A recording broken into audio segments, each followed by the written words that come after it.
Hello, my little love. Did you have a good day today? I hope something made you smile. Now take a slow breath, relax your shoulders, and let your mind get soft and quiet. It's time for a gentle bedtime story. The moon is soft tonight, glowing like a gentle lamp in the sky. The stars are twinkling quietly, one by one, like little friends watching over you. Everything feels calm and peaceful. And now, my little love, let me gently tell you a calming story called The Fox in the Vineyard. Once upon a time, in a land where the sun was warm and kind, there lived a little fox. This fox had soft orange fur that glowed like autumn leaves, and a bushy tail that swayed gently when he walked. He lived in a cozy den at the edge of a beautiful vineyard, where rows and rows of grapevines grew in neat, peaceful lines. Every day, the little fox would wake up slowly, stretch his legs, and look out at the world with curious, gentle eyes.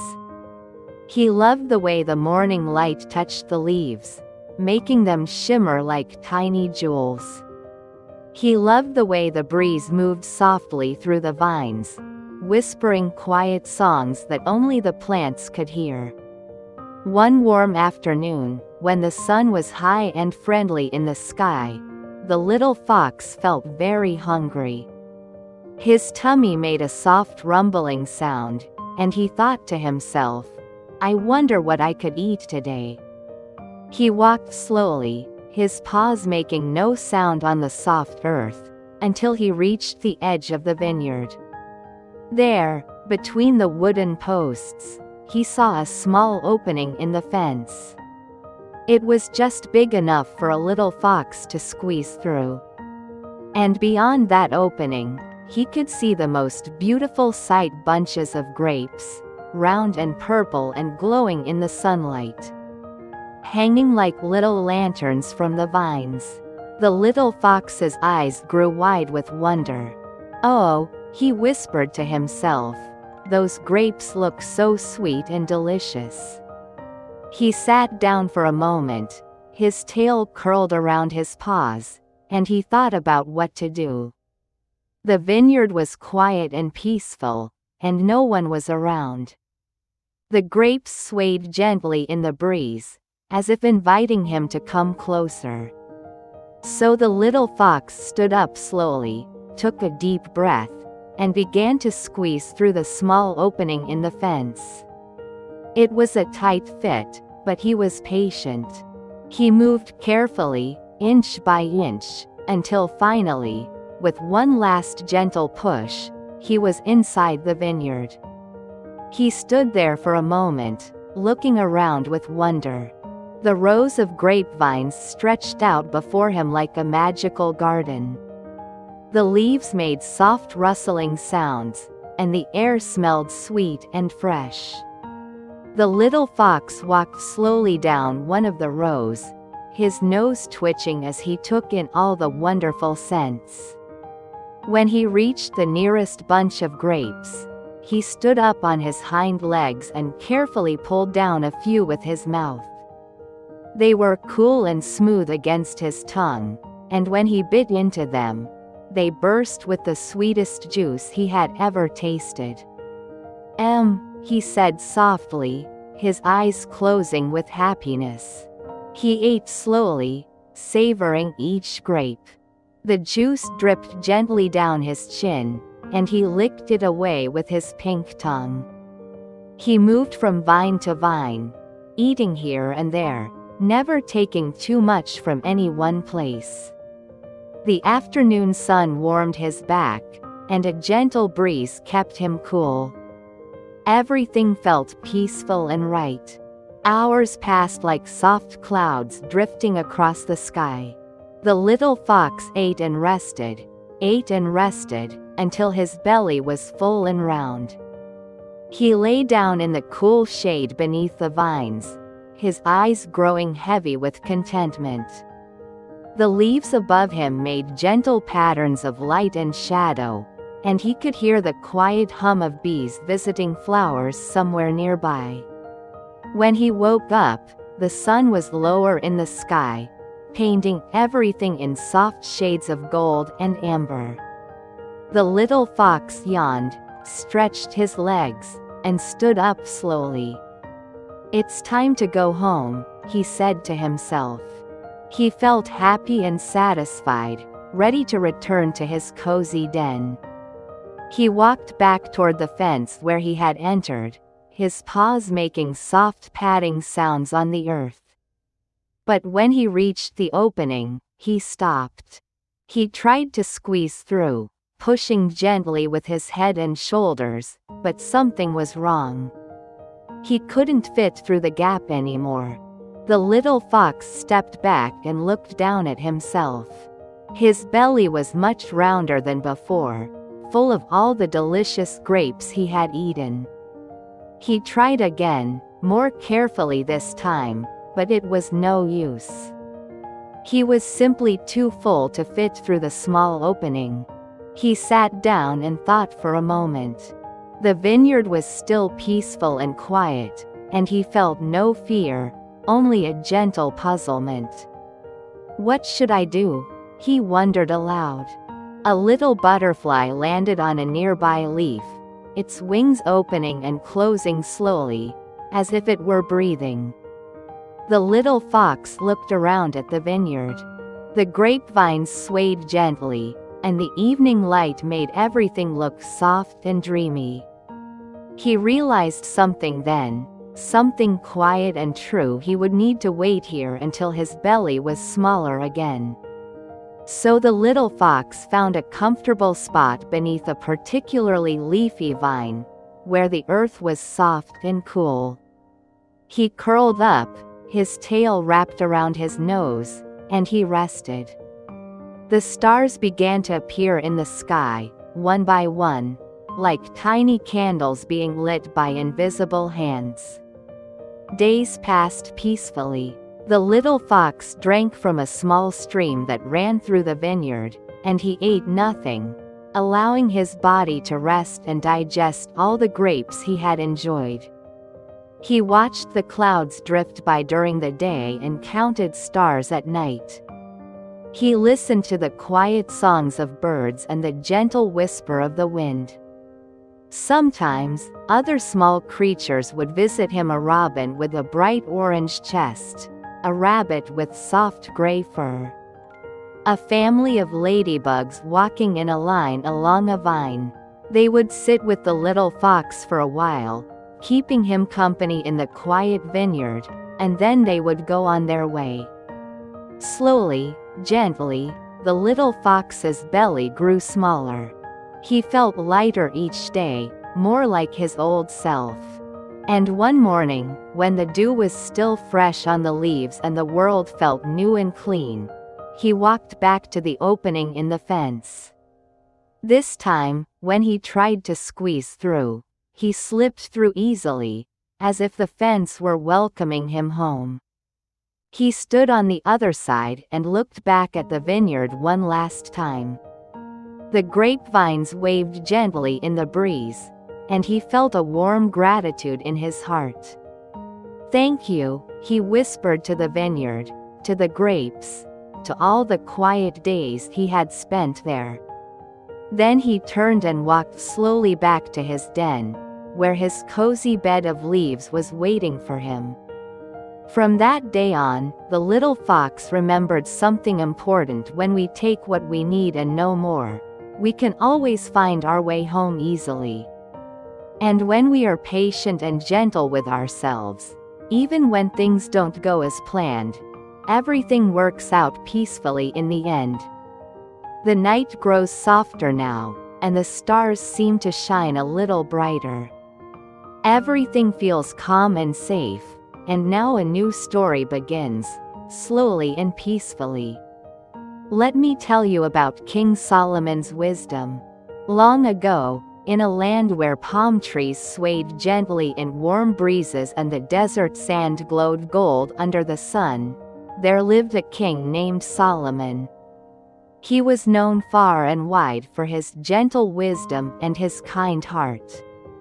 People came from distant lands just to listen to his peaceful words and to learn from his understanding. King Solomon lived in a beautiful palace with white stone walls that stayed cool even on the hottest days. Gardens surrounded the palace, full of roses and jasmine that filled the air with sweet perfume.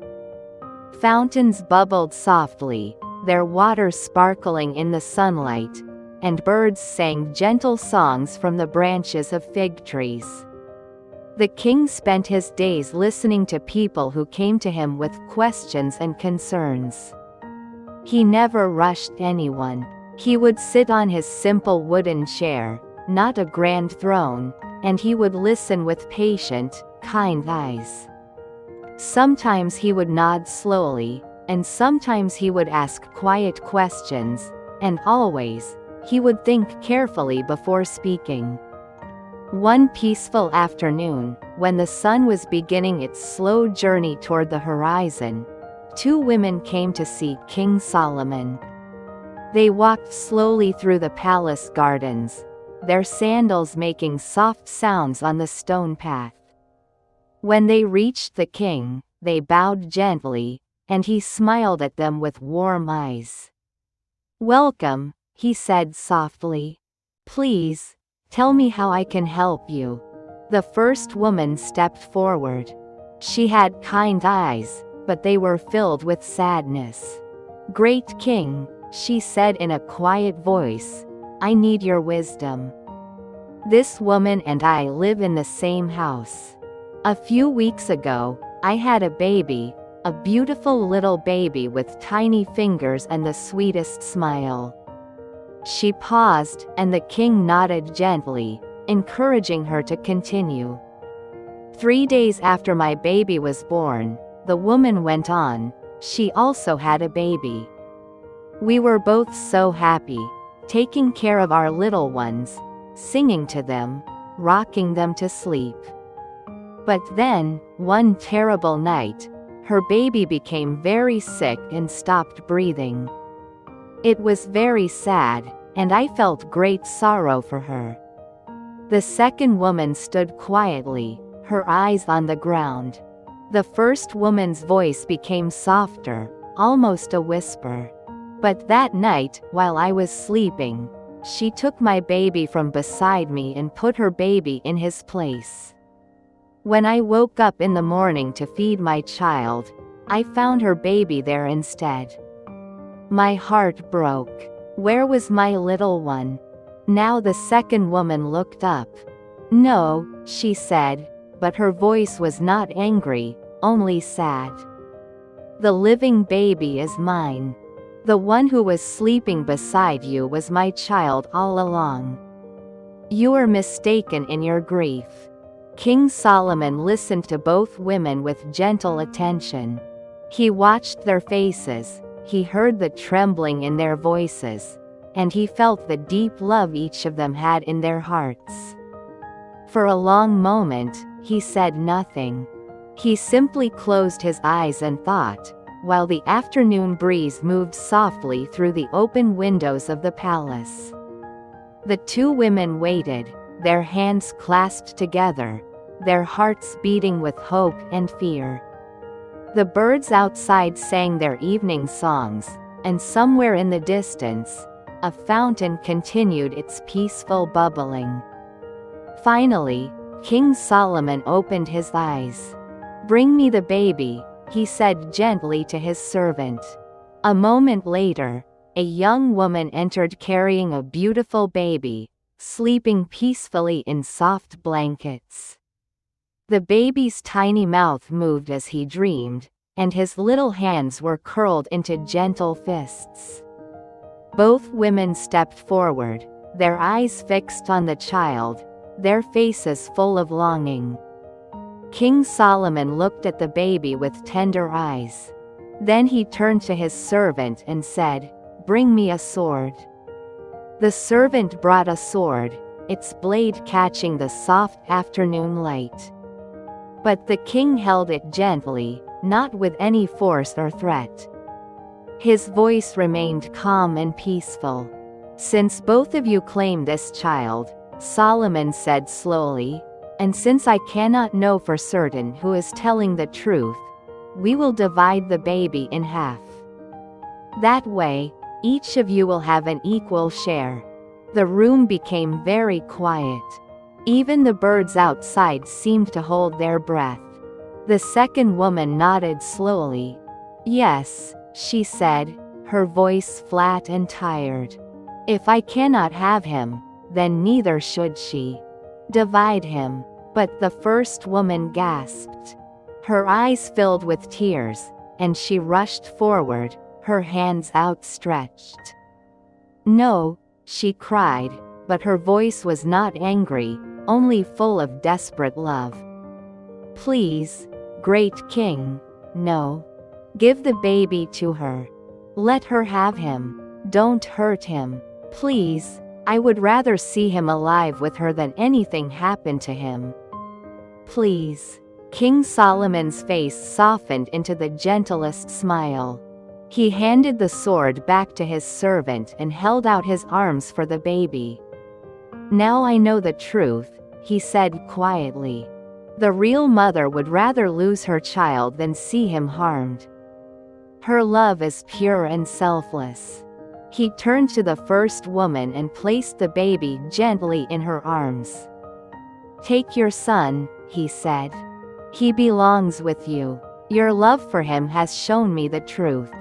The woman held her baby close, tears of joy and relief streaming down her face.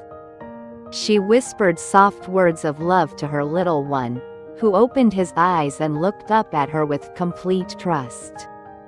The baby made a small cooing sound, and the woman laughed softly, a sound like gentle bells.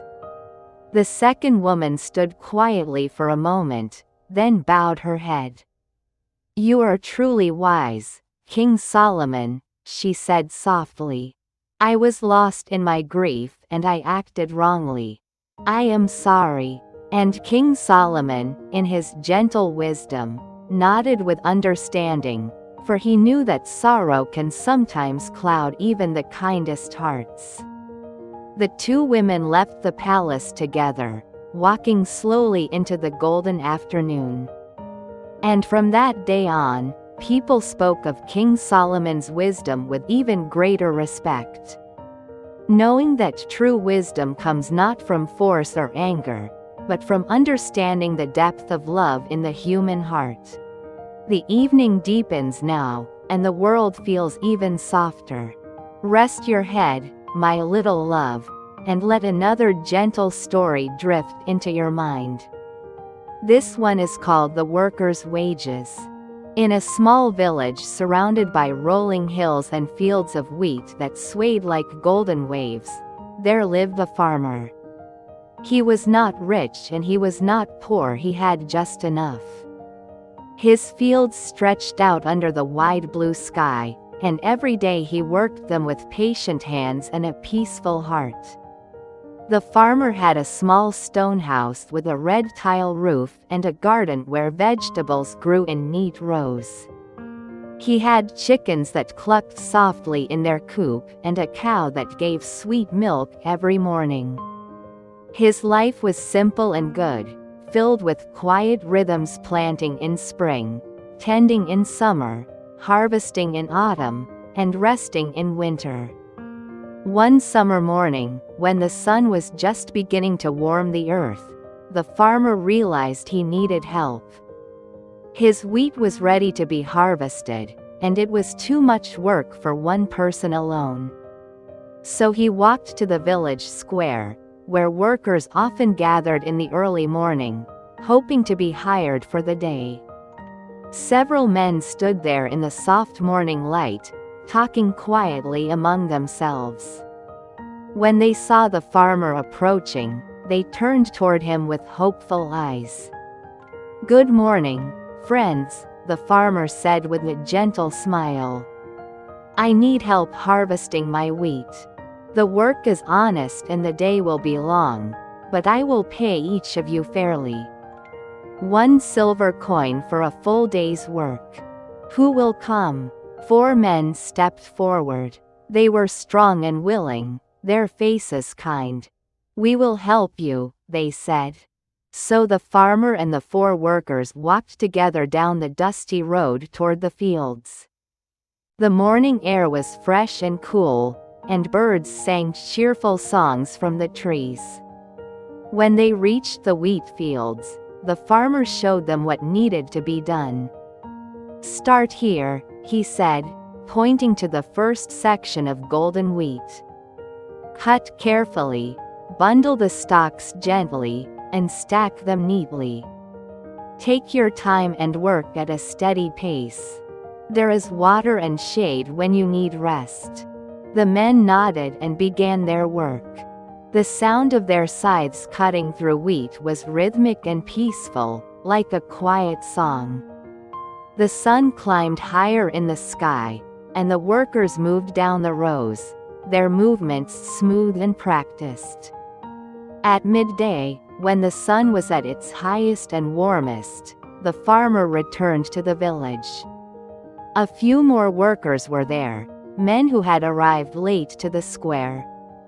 Do you need work? The farmer asked them kindly. I still have wheat to harvest. 3 men said yes, and the farmer took them to the fields. Join the others, he said. Work until evening, and I will pay you fairly. The new workers picked up scythes and began cutting wheat alongside the morning workers.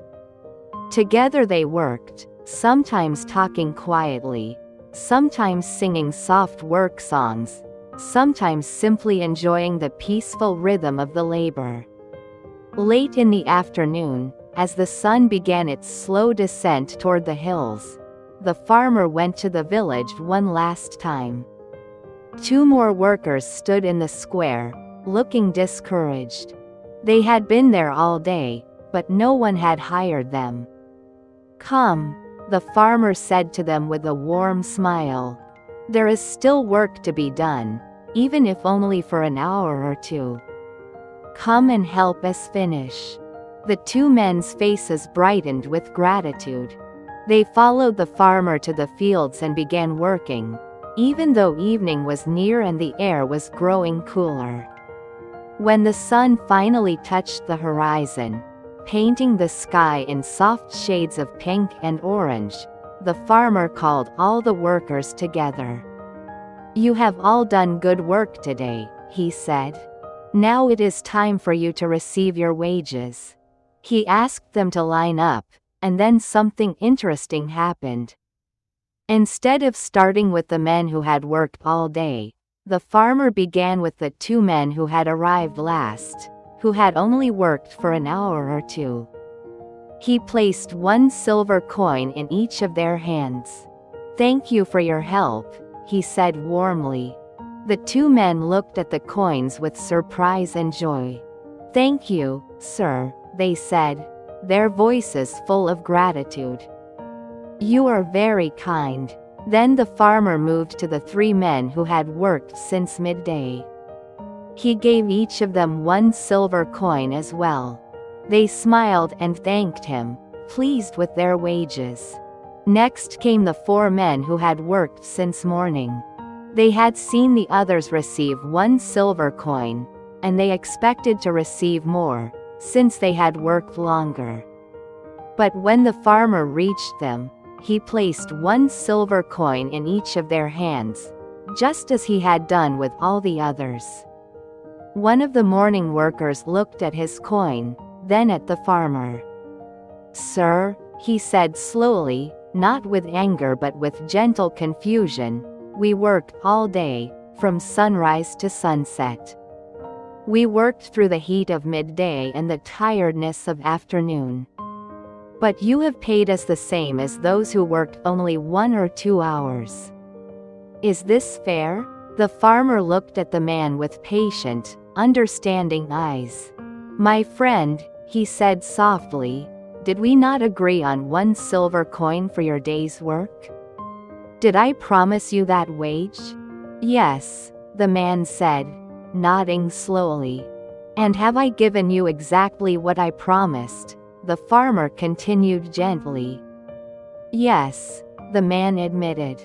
The farmer smiled. Then I have been fair with you. I gave you exactly what we agreed upon. But with my own money, may I not be generous to others as I choose? If I wish to give the same to someone who worked less, because they also have families to feed, and they waited all day hoping for work, is that not my choice to make? The man was quiet for a moment, thinking about the farmer's words. Then slowly, his face softened. You are right, he said. Forgive me. You have been fair, and more than fair. You have been generous and kind. The farmer placed a gentle hand on the man's shoulder. We must remember, he said quietly, that kindness to others does not take away from what we have received. When someone else is blessed, it does not make our own blessings smaller. There is enough goodness for everyone. All the workers nodded, understanding now. They thanked the farmer warmly and walked home together in the soft twilight, their silver coins clinking gently in their pockets, their hearts at peace. And the farmer walked back to his small stone house, where his garden waited and his chickens were settling down for the night. He felt content, knowing he had been both fair and generous, and that these two things could live together in harmony. The night is gentle now, wrapping around us like the softest blanket. Close your eyes and breathe slowly, my little love. Let me tell you one more peaceful story before sleep takes you. This one is about the feather in the wind. In a village nestled between green mountains, where streams babbled over smooth stones and wildflowers grew in every color, there lived a woman. She was known throughout the village for many good things. She baked the most delicious bread, she had the most beautiful garden, and she always had a kind word for everyone she met. But there was one thing about this woman that was not so beautiful. She loved to talk, and sometimes, without meaning any harm, she would repeat things she heard about others. A whisper here, a story there, she shared them all, like seeds scattered on the wind. She never thought she was doing anything wrong. I'm just talking, she would say to herself. Everyone shares stories. It's just conversation, nothing more. But words, even when spoken softly, can travel far and change shape as they go. One day, the woman heard something about the baker who lived down the street. Someone told her that the baker had once borrowed money and never paid it back. The woman didn't know if this story was true. She didn't stop to wonder or to ask. She simply thought it was interesting, and so she told it to her neighbor while they were hanging laundry in the sunshine. Did you hear about the baker? She said quietly, as if sharing a secret. They say he borrowed money and never returned it. Her neighbor's eyes widened. Really? She said. I didn't know that. And later that day, the neighbor told the story to someone else. I heard the baker doesn't pay back his debts, she said. And the story spread like ripples on a pond. By the end of the week, many people in the village had heard this story. They began to treat the baker differently. They didn't smile at him as warmly. They didn't stop to chat when they bought bread. They whispered when he walked by. The baker felt the change but didn't understand it. He was a good man who worked hard every day, kneading dough before sunrise and baking bread in his warm ovens. He had never borrowed money without returning it. The story wasn't true at all. One evening, the woman who had first shared the story was walking through the village when she saw the baker sitting alone on a bench, his shoulders slumped, his face sad. Something in her heart stirred. She walked over to him slowly. "Are you well?" she asked gently. The baker looked up at her with tired eyes.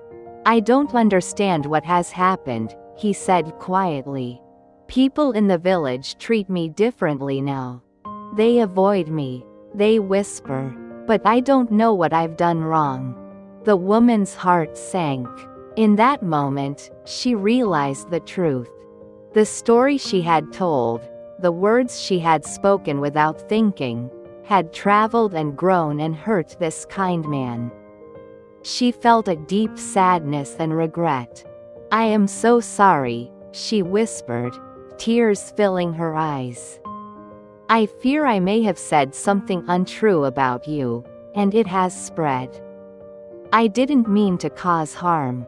I am so sorry." The baker looked at her for a long moment, and though he was hurt, his eyes remained kind.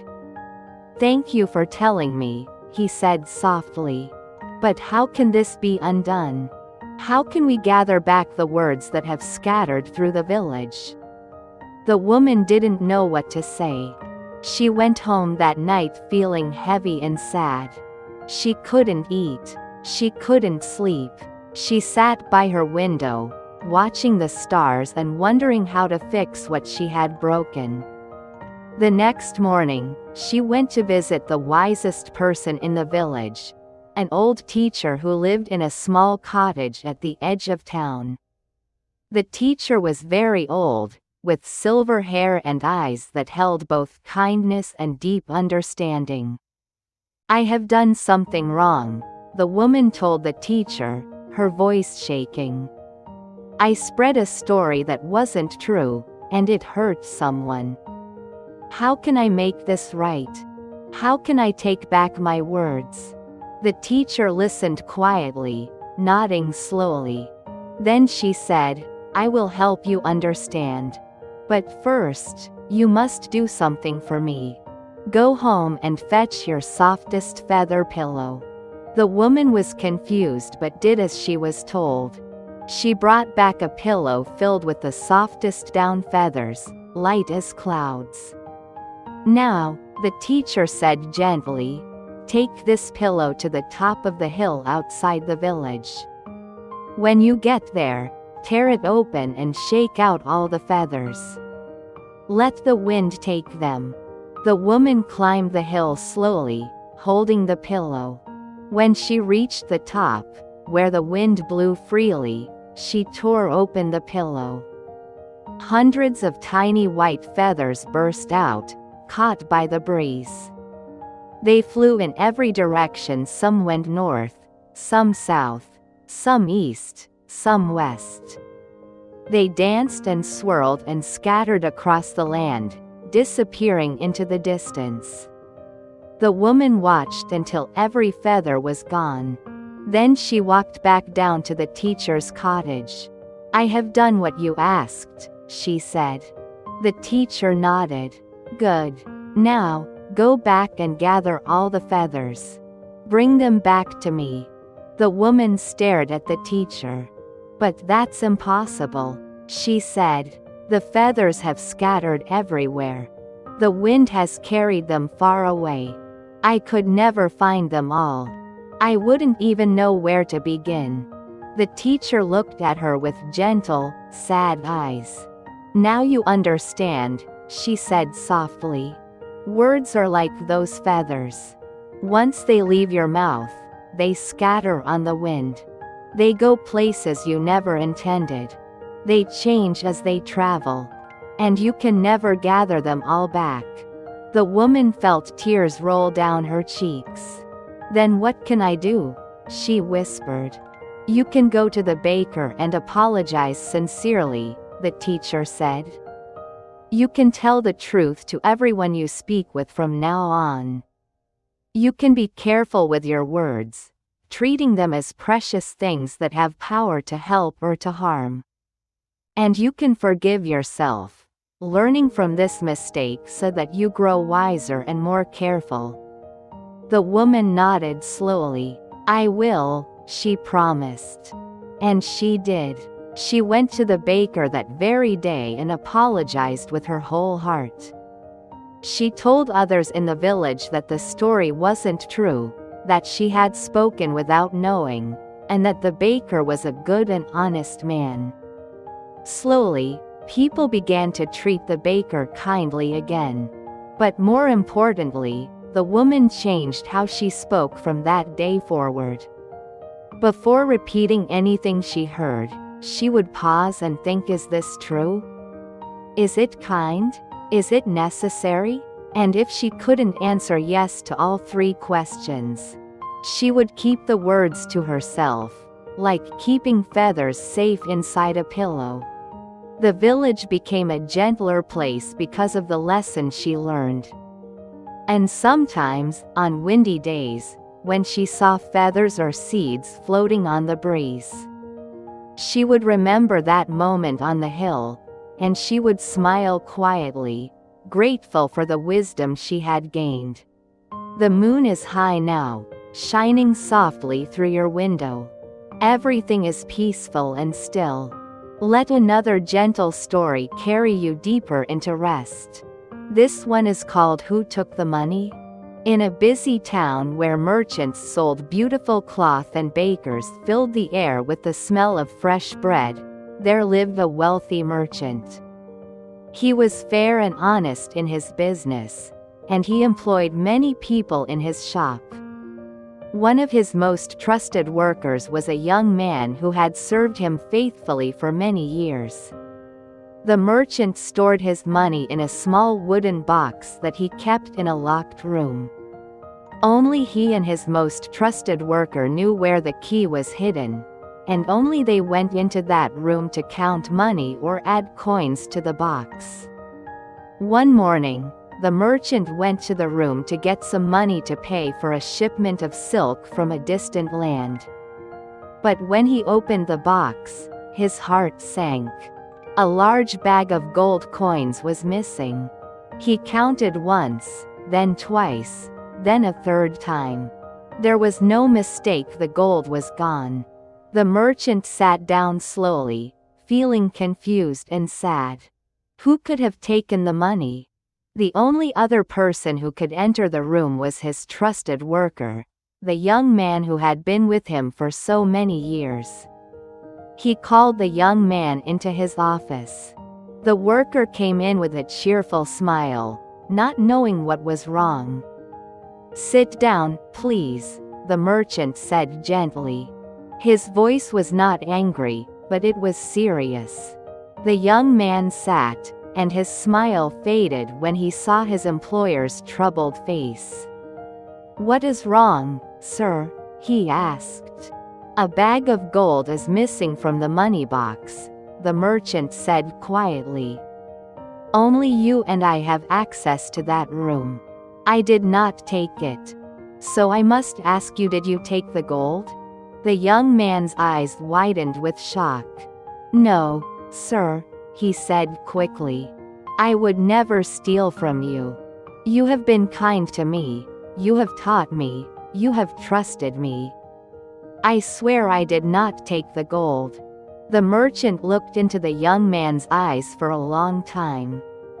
He saw fear there, but he also saw something that looked like truth. Still, the gold was missing, and there was no other explanation.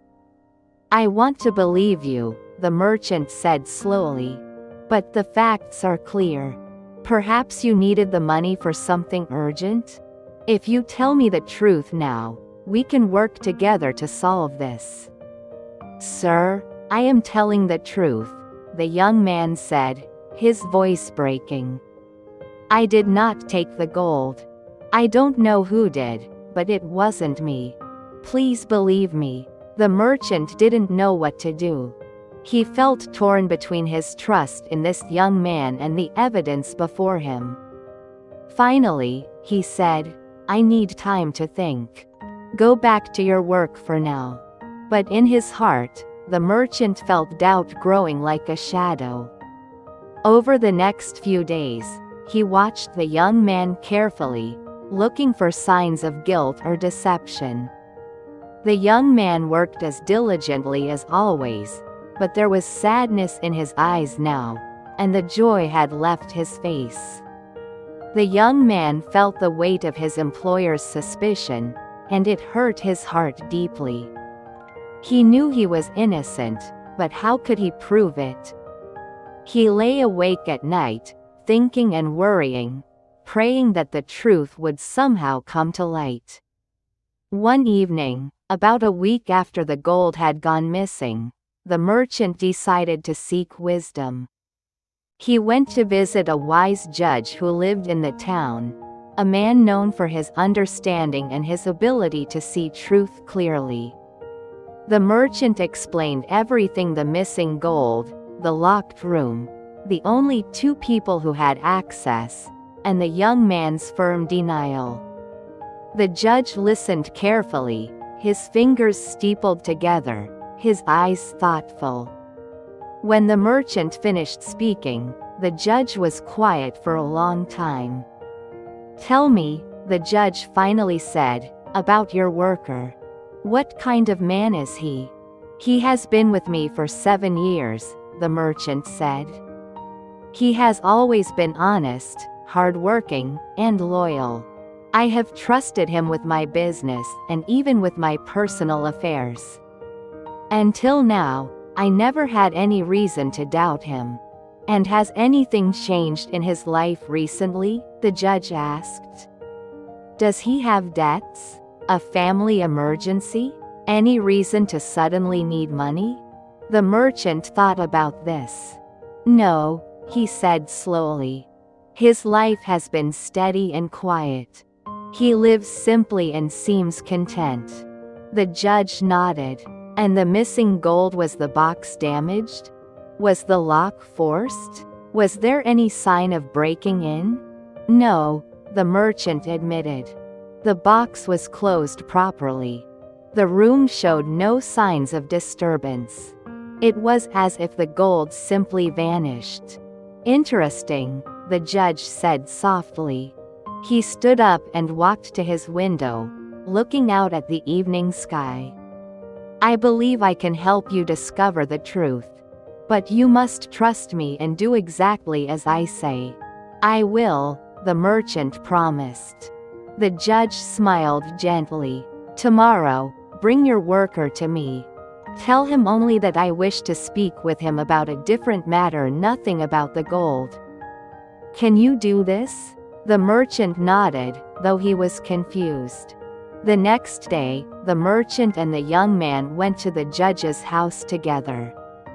The judge welcomed them warmly, inviting them to sit in his comfortable study. "Thank you both for coming," the judge said kindly. He looked at the young man.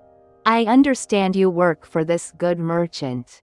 Tell me, young man, what is your greatest worry in life right now?" The young man shifted uncomfortably. "I worry that I am suspected of something I did not do," he said quietly. "I would never betray my employer's trust, but I fear he doubts me now." The judge nodded with understanding. "That must be very painful. Tell me, if you could prove your innocence, how would you do it?"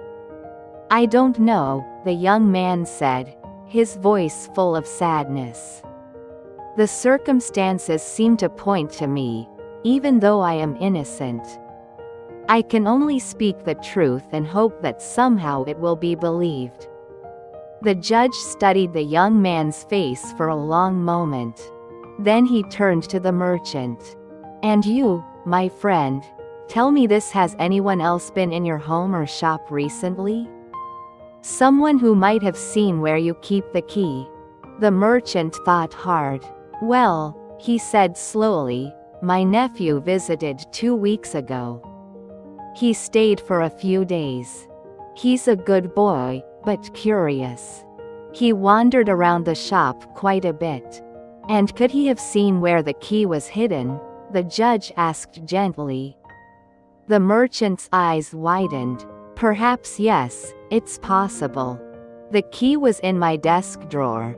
and I remember finding the drawer slightly open one day after he left. I thought nothing of it at the time. The judge nodded. I see. And where is your nephew now? He returned to his home in another city, the merchant said. But, he stopped, his mind working. But before he left, he suddenly had money to buy new clothes and a fine horse. I wondered where he got it, but I assumed his parents had given it to him. Slowly, understanding dawned on the merchant's face. Oh, he whispered. Could it have been? It's possible, the judge said gently. Often, when something goes missing, we look to those closest to us. But sometimes the answer lies just a little further away, with someone we didn't think to suspect. The merchant turned to his young worker, his eyes filling with tears. I am so sorry, he said, his voice breaking. I doubted you. I suspected you, when all along you were innocent. Can you forgive me? The young man's own eyes grew moist. Sir, I understand. The situation looked bad for me. I don't blame you for your doubts. I'm just grateful the truth is coming to light. The merchant sent word to his nephew, asking him to return. When the nephew arrived and was questioned gently but firmly, he eventually confessed. He had seen where the key was hidden, had taken it one night while everyone slept, and had stolen the gold. He had never expected to be discovered. The gold was returned, and the nephew was given a chance to work off his debt and learn from his mistake. The merchant and his young worker's relationship grew even stronger than before, built now not just on trust, but on forgiveness and understanding. And the judge, watching all of this from his quiet study, smiled to himself. Knowing that truth has a way of emerging, like light through clouds, when we are patient and look carefully at all the possibilities. The night is deep now, and your breathing is slow and peaceful. Rest your mind, my little love. One more gentle story before you drift away completely. This story is about the tail that wanted to lead. In a meadow where grass grew tall and soft, where butterflies danced in the warm air and a gentle stream babbled over smooth stones, there lived a dog. He was a good dog with golden fur, bright eyes, and a long, bushy tail that wagged whenever he was happy. The dog lived a peaceful life. Every morning, he would wake up and stretch, letting the sunshine warm his fur. He would trot to the stream for a cool drink, chase flies through the meadow, just for fun, and rest under his favorite oak tree when the afternoon grew warm. His body worked together perfectly. His legs carried him wherever he wanted to go. His nose told him about all the interesting smells in the world. His ears heard the songs of birds and the rustle of leaves. His eyes saw the beauty all around him. And his tail, well, his tail followed along, wagging happily, expressing his joy to everyone. But one day, as the dog lay under his oak tree, his tail began to think. Now, this might sound strange, because tails don't usually think, but in this story, this particular tail had developed quite an opinion about things. I am tired of always being last, the tail said to itself. Wherever the dog goes, I have to follow behind. When he walks, I swing along in the back. When he runs, I trail along after. Why should the head always get to be first? Why can't I lead for once? The more the tail thought about this, the more dissatisfied it became. The head gets to see everything first, the tail grumbled. The head decides where we go. The head gets all the attention. What about me? I'm important too. I deserve to be the leader. That evening, as the sun painted the sky in soft shades of pink and purple, the tail made a decision. Tomorrow, it said firmly, I am going to lead. I will not follow anymore. I will be first, and the head can follow me for a change. The next morning, when the dog woke up and tried to start his day as usual, something very strange happened. His tail refused to follow. Instead, it tried to go in the opposite direction, pulling and tugging, insisting on leading the way. What's happening? The dog thought, confused. He tried to walk toward the stream for his morning drink, but his tail pulled him backward. He tried to head toward the meadow, but his tail dragged him in a completely different direction. The poor dog stumbled and fumbled, trying to go one way while his tail insisted on going another. He couldn't walk straight. He couldn't run. He couldn't even stand still comfortably. Everything felt wrong and awkward and uncomfortable. Please, the dog said to his tail, though it felt silly to be talking to his own tail. You're making everything difficult. I can't move properly when you won't follow. I don't want to follow anymore. The tail said stubbornly. I want to lead. Why should you always be first? I can lead just as well as you can. So the tail tried to lead. It pulled the dog backward through the meadow. But the tail had no eyes, so it couldn't see where it was going. The dog bumped into trees. He stumbled over rocks. He walked right through a patch of thorny bushes that scratched and poked. Ouch, the dog said. Please, tail, you're leading us into trouble. You can't see where you're going. I don't need to see, the tail insisted. I can feel the wind and the warmth of the sun. That's enough. But it wasn't enough. The tail led the dog toward what it thought was a nice sunny spot, but it was actually a muddy patch near the stream. The dog's paws sank into the cold, squishy mud. Oh no, the dog sighed. We're stuck in the mud. We never would have walked here if my eyes had been leading. The tail began to feel a little less certain. Well, maybe we can try a different direction, it said. For the rest of the day, the tail tried to lead, and things just kept going wrong. The dog couldn't find his food because the tail led him away from it. He couldn't rest comfortably because the tail wouldn't settle down. He couldn't play because he kept moving in the wrong direction. By evening, both the dog and the tail were exhausted and unhappy. As the sun began to set, the dog lay down in the meadow, feeling tired and frustrated. Please, tail, he said gently, can we talk about this? The tail drooped low, also feeling tired and a bit discouraged. What is there to talk about? It said quietly. I understand that you want to be important, the dog said softly. And you are important. You help me balance when I run. You show others when I'm happy or nervous or excited. You're part of me, and I couldn't be complete without you. The tail listened, its tip twitching slightly.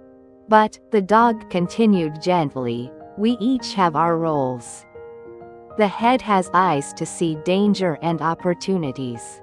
It has a nose to smell food and friends. It has ears to hear important sounds. The head leads because it has the tools for leading. But what about me? The tail asked, and there was sadness in its voice. What's so special about always being last? The dog thought about this. You're not just last, he said kindly. You're the completion. You're the exclamation point at the end of my sentences. When I'm happy, you wag, and everyone knows it. You keep me balanced. You're like the final note in a beautiful song, the one that makes everything feel complete. The tail was quiet for a moment, considering these words. And think about today, the dog said gently. Was it happy for you to try to lead? Did it feel right? No, the tail admitted quietly. It was frustrating. I kept leading us into trouble because I couldn't see. I couldn't smell. I couldn't hear. I didn't have the right tools for leading.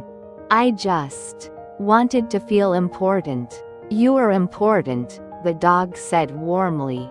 But being important doesn't mean doing someone else's job. It means doing your own job well and being proud of it. The tail slowly began to wag, just a little. You're right, it said. I am good at being a tail. I love wagging when you're happy. I love helping you balance. I love being me. And I love having you as my tail, the dog said. We're a team. Each part of me has its place and its purpose. We work best when we all do what we're meant to do. From that day on, the tail never tried to lead again. It was content to follow, to wag, to balance, and to show the world how the dog was feeling. And the dog was grateful for his tail, appreciating it more than ever before. They lived happily in their meadow, each part of the dog doing its job, working together in perfect harmony. And whenever the tail felt that little twinge of wanting to be something different, it would remember that special day and smile to itself, knowing that being yourself, doing what you do best, is the most important thing of all. The stars are bright tonight, watching over you as you rest. Take a deep breath and let it out slowly. There's one more story waiting for you, gentle as a whisper. This one is called The Princess and the Three Brothers. Once upon a time, in a kingdom where mountains touched the clouds and rivers sparkled like ribbons of silver, there lived a king and his daughter. The princess was known throughout the land for her kindness, her wisdom, and her gentle heart. She loved to walk in the palace gardens, where roses bloomed in every color and fountains sang soft songs. The king loved his daughter dearly and wanted her to be happy. When she came of age, he announced that she could choose her own husband. But she must choose wisely, for the man she chose would one day help rule the kingdom beside her. Many princes and nobles came from distant lands, hoping to win the princess's hand. They brought gifts of gold and jewels, they recited poetry, they showed off their strength and skills. But the princess looked at each one carefully, and none felt quite right. She was looking for something special, not wealth or fame or physical strength, but something deeper. One day, three brothers heard about the princess. They were not princes or nobles. They were simply good men who lived in a small village on the edge of the kingdom. They were not rich, but they were not poor. They had good hearts and honest faces. The eldest brother was known for his cleverness. He could solve any puzzle and figure out any problem. The middle brother was known for his talent with music. He played the flute so beautifully that birds would stop singing just to listen. The youngest brother was known for his kindness. He helped everyone in the village, asking nothing in return, always gentle and thoughtful. The three brothers decided, together, to journey to the palace.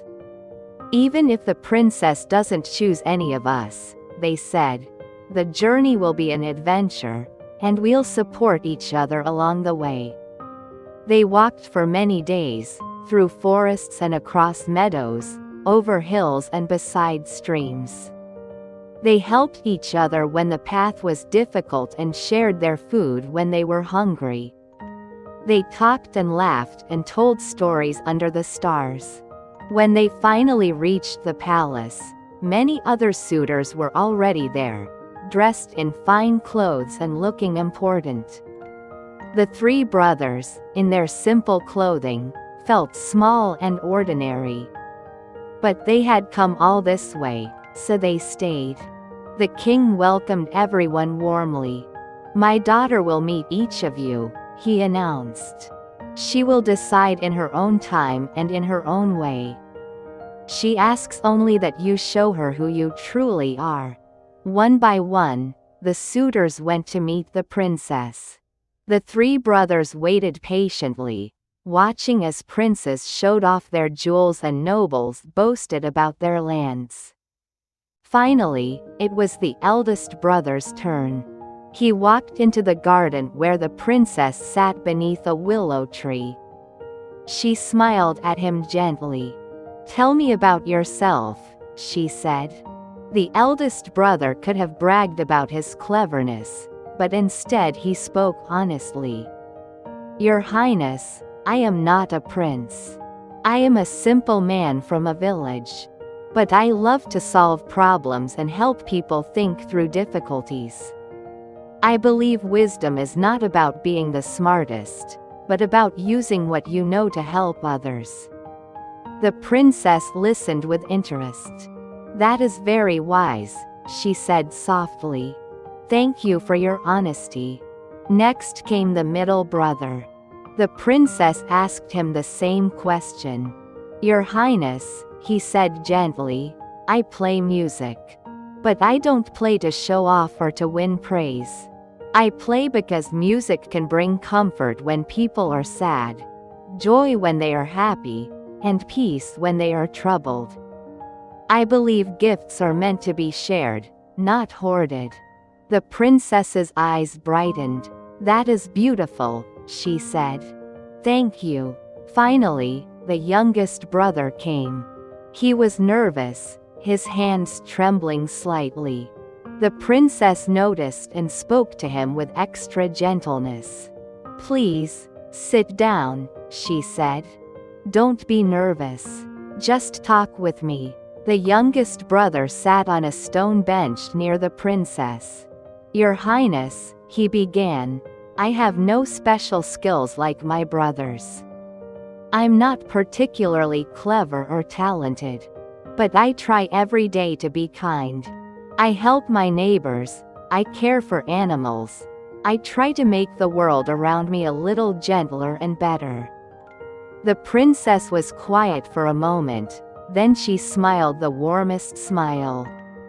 "That," she said softly, "is the most special skill of all."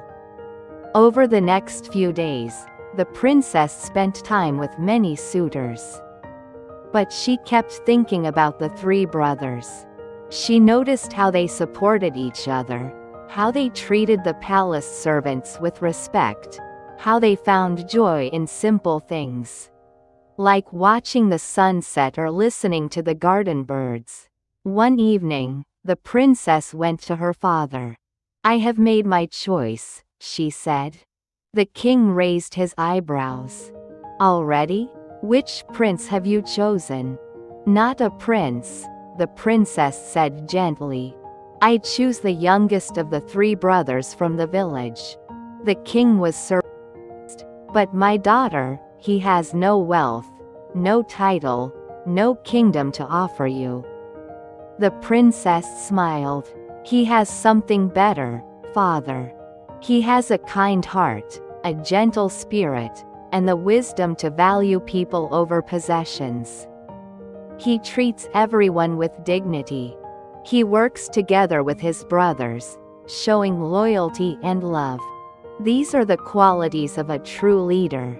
The king looked at his daughter and saw the certainty in her eyes. He was a wise king, and he trusted her judgment. "Then you have chosen well," he said warmly. When the princess announced her choice, some of the other suitors were disappointed, but the three brothers were amazed. The youngest brother could hardly believe it. But, he stammered, I have nothing special to offer you. The princess took his hand gently. You have yourself, she said. And that is everything.